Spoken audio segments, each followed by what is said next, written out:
Raja bisa memerintah jutaan orang dan menggerakkan pasukan besar. Tetapi satu krisis keuangan cukup membuat tahtanya goyah. Dalam sejarah, kekuasaan sering berpindah bukan lewat perang terbuka, melainkan lewat utang, bunga, dan runtuhnya kepercayaan pasar yang perlahan menggerus fondasi kekuasaan politik dari dalam. Pada abad pertengahan, perang menjadi alat utama memperluas wilayah dan pengaruh. Namun setiap ekspedisi militer membutuhkan biaya luar biasa besar. Tentara harus digaji, makanan disuplai, kuda dirawat, dan senjata diproduksi. Tanpa dana stabil, ambisi sebesar apapun akan berhenti di tengah jalan. Pajak adalah sumber pendapatan utama kerajaan. Masalahnya, pajak memiliki batas ekonomi dan sosial.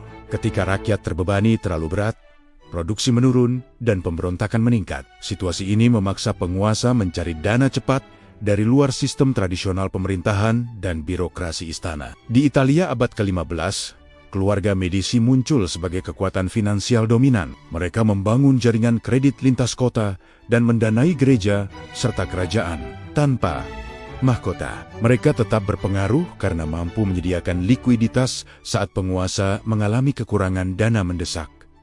Kredit mengubah relasi kekuasaan secara mendasar. Saat raja menandatangani perjanjian pinjaman, ia terikat kewajiban pembayaran dan bunga. Hutang menciptakan ketergantungan jangka panjang. Penguasa politik mulai bergantung pada stabilitas finansial yang dikendalikan oleh pihak luar istana. Abad ke-17, Inggris menghadapi tekanan finansial akibat konflik berkepanjangan.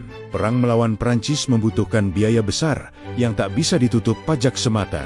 Pemerintah akhirnya menerima gagasan revolusioner, membentuk lembaga permanen yang mengelola pinjaman negara secara terstruktur dan profesional. Tahun 1694, berdirilah Bank of England. Lembaga ini memberikan pinjaman kepada pemerintah dan memperoleh hak menerbitkan uang.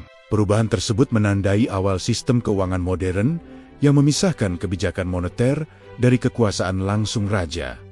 Langkah ini mengubah fondasi kekuasaan negara. Raja tidak lagi bisa mencetak uang untuk menutup defisit tanpa konsekuensi. Stabilitas mata uang kini bergantung pada kredibilitas institusi keuangan dan kepercayaan publik terhadap sistem yang dibangun. Abad ke-18 melahirkan dinasti perbankan internasional yang terorganisir rapi. Salah satunya dipimpin oleh Mayer Amtyal Rothschild. Ia membangun jaringan keluarga di berbagai pusat keuangan utama Eropa untuk mempercepat distribusi modal dan informasi. Jaringan tersebut memberi keunggulan strategis luar biasa. Informasi tentang perang, pasar, dan politik bergerak cepat melalui kurir pribadi. Kecepatan ini memungkinkan pengelolaan risiko yang lebih baik dibanding pemerintahan tradisional yang lambat dan birokratis. Abad ke-16 kerajaan Spanyol tampak kaya berkat penemuan emas dan perak dari Amerika Latin.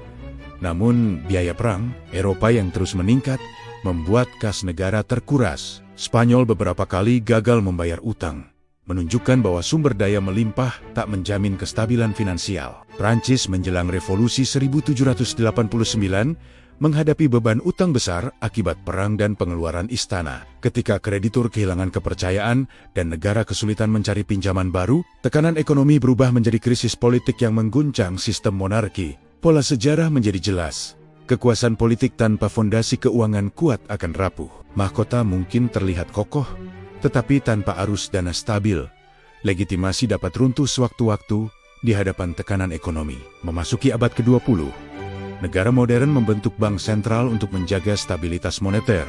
Lembaga ini dirancang relatif independen dari kepentingan politik jangka pendek, agar kebijakan ekonomi lebih konsisten dan dipercaya pasar. Di Amerika Serikat, Federal Reserve berdiri pada ke-1913. Institusi ini mengatur suku bunga, suplai uang, dan stabilitas perbankan. Dampaknya tidak hanya domestik, tetapi menjalar ke ekonomi global. Perubahan kecil pada suku bunga dapat memengaruhi investasi, konsumsi, dan nilai tukar. Kebijakan moneter menjadi instrumen kekuasaan yang tidak terlihat, tetapi dampaknya langsung dirasakan oleh masyarakat luas melalui harga dan lapangan kerja. Pemerintah modern membiayai defisit melalui penerbitan obligasi. Investor global menilai risiko sebelum membeli surat utang tersebut. Jika reputasi negara memburuk, biaya pinjaman meningkat, dan tekanan fiskal bertambah berat. Sistem keuangan internasional menciptakan keterhubungan antar negara. Krisis di satu wilayah dapat menyebar cepat ke wilayah lain. Stabilitas ekonomi kini bukan hanya persoalan nasional, melainkan global dan saling bergantung. Bank tidak memerintah dengan simbol atau parade militer. Mereka bekerja melalui regulasi, data, kontrak, dan sistem pembayaran. Pengaruhnya muncul dari kemampuan mengatur likuiditas dan akses kredit. Krisis finansial modern menunjukkan bahwa kegagalan perbankan dapat mengguncang pemerintahan tanpa konflik bersenjata. Penurunan nilai mata uang atau runtuhnya pasar bisa memicu gejolak sosial dan perubahan politik besar. Perjalanan panjang ini memperlihatkan pergeseran kekuasaan yang halus namun fundamental, dari istana ke institusi keuangan. Dari pedang ke suku bunga, arus uang telah menjadi pusat kendali peradaban modern yang menentukan arah sejarah bangsa-bangsa.